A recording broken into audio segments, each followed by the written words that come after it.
on the brink of another health outbreak, and this one could have devastating consequences for our tamariki. There have been 2 deaths from whooping cough this year, both of them babies under the age of 1 year old.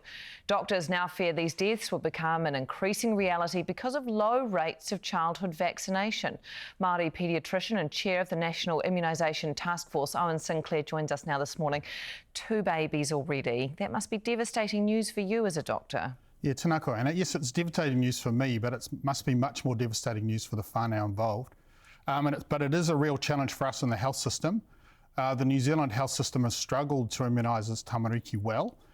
These were potentially preventable events with good immunisation rates, and I've been working very hard to try and fix those things, and it's a real wake-up call for us all. It's not the job of just one person though, is it? That's the problem. You've got a vaccination rate that is falling. It is falling. It's never been that good in New Zealand, particularly in young groups. Why do you think that is? Well, there are significant systemic barriers to at-risk groups getting immunisation. It's quite a complex task. So you have to register, you have to have a phone, you have to have an address, you have to be able to get there. So those groups who have struggled with that sort of thing, with socioeconomic status, which is Māori in New Zealand, that means they're at risk for under-immunisation, and that's what we've always seen. So very wealthy groups have high rates of immunisation, less wealthy groups don't. So. And when we look at whooping cough, how do you get it? Does my kid pick it up at daycare? Do I carry it as an adult? Yes, you can. So the immunisation is thought not to be lifetime.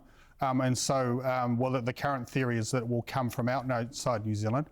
Someone will get it. So whooping cough is incredibly infective. So whereas we were worried about the infectivity of COVID, and that had an R value of 1.2, which means everyone who gets it, 1.2 people get it. Pertussis is 18. 18? So in 3 cycles of infection for COVID, you get 3 people infected, and 3 cycles for pertussis, it's 6,000 people. It's that infective. So. Wow, and we're on the brink of another outbreak or epidemic? Again, for a reason we don't fully understand, every 3 or 4 years we get a pandemic in New Zealand. That's always been the case.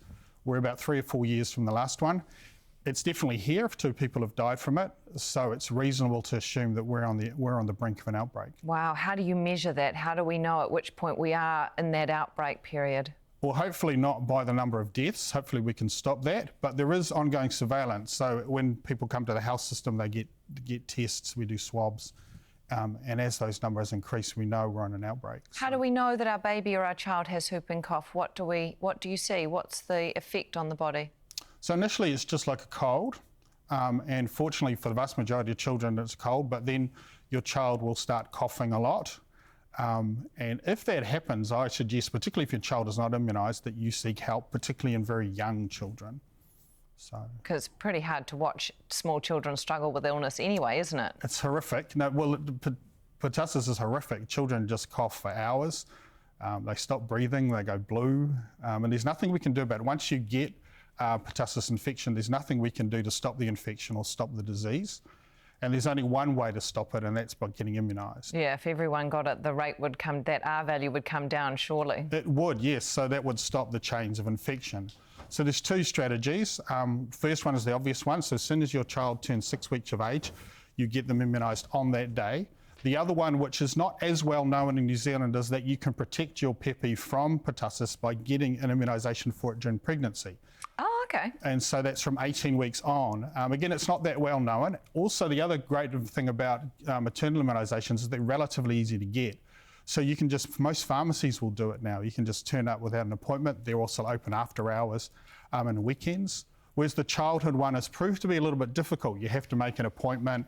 Sometimes that can be difficult at certain times. Do we need to make this easier for people? We do. Okay. And that's what we're trying to do. So we've done a couple of strategies. So for where I am, which is in West Auckland, we've developed a strategy so that at-risk groups, which is Māori and Pacific, when they're born, we ring them up and say, can we come and immunise you at 6 weeks? Yeah. And our initial results have been excellent. We've had quite high uptake of at home, and also in Tito Tokoro, for the last time we reported it, the 6-week rate of Māori immunisations were higher than the Pākehā immunisations.